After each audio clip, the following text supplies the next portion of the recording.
Welcome to HDiD Park Golf and Country Club in Cheshire. I'm here today looking at a subject which I find is very common amongst a lot of club golfers, and I'm going to give you some on-course strategy ideas that you can take out into play to improve your golf score, to improve your handicap while you're out there playing.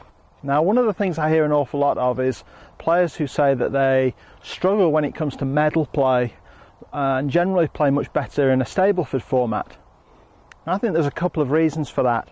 I think medal is an environment where people feel under pressure because every shot counts. And Stableford almost gives you a bit of leeway, a bit of a cushion mentally, because if you make a mistake, the worst you can do is no points. Now, I would argue that to a degree this can be a problem. It can sometimes make you a little mentally lazy, if that makes sense. You become attuned to making mistakes and accepting of that when you play Stableford. But in medal play, if you struggle, I'm going to show you a strategy using your handicap and using your scorecard, which I find is very, very successful with a lot of club golfers. So the idea is that we're going to create, using your handicap, your own personal par for each hole on the golf course. Now, if you think about this for a moment, par for a golf course is purely a measurement of distance. It doesn't take into account any degree of difficulty for any given golf hole at all. It's purely a measurement.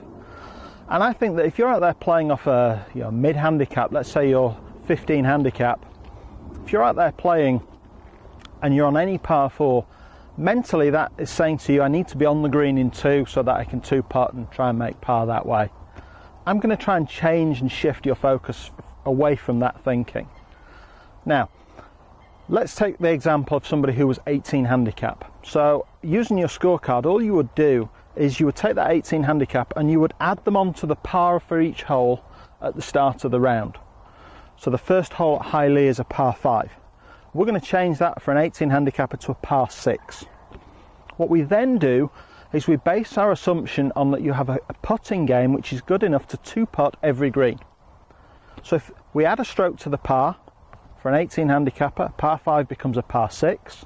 We take 2 putts off that. That's what we're going to look to take on the green. That now leaves us 4 shots to get it on the green. And I find this particularly effective when players maybe hit a tee shot that's off the fairway or in a little bit of trouble.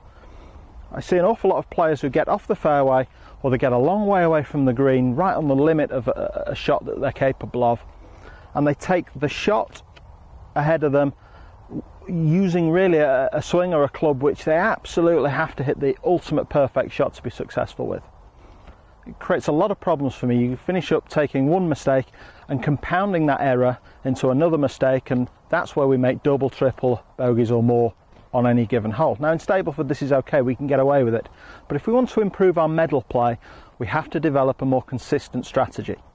So we take the par for the hole, we add our handicap on to that hole, so a par 5 for an 18 handicapper becomes a par 6. If I now hit the ball into trouble with my tee shot, I can stand over my second shot now. It's okay, I've still got 3 shots to get to the green. I'll play it back into position, play it on or around the green. Even if I miss the green, I'm still okay. Chip on, 2-putt, I've made my 6, which is my personal par. I've had players who have applied this very strictly in rounds of golf, and when they get to the end of the round, they found that actually they played significantly better score-wise than they ever thought possible, because they've kept what I call double or triple bogey swings out of the game. They haven't taken on shots which are beyond them, and I think that's a really common problem. So if you're 12 handicap, you would take the 12 most difficult holes on the stroke indexes and add 1 to the par. If you're 5 handicap, same thing, 5 most difficult holes, add 1 to the par, and be accepting that if you make a bogey on those holes, do you know what, that's pretty good, that's okay. You play rounds of golf, and if you eliminate double bogeys, triple bogeys, if you like those Stableford 0 pointers, if you eliminate those from your game, you're going to see a significant improvement in your score, not only in Stableford, but a significant improvement in your medal play too.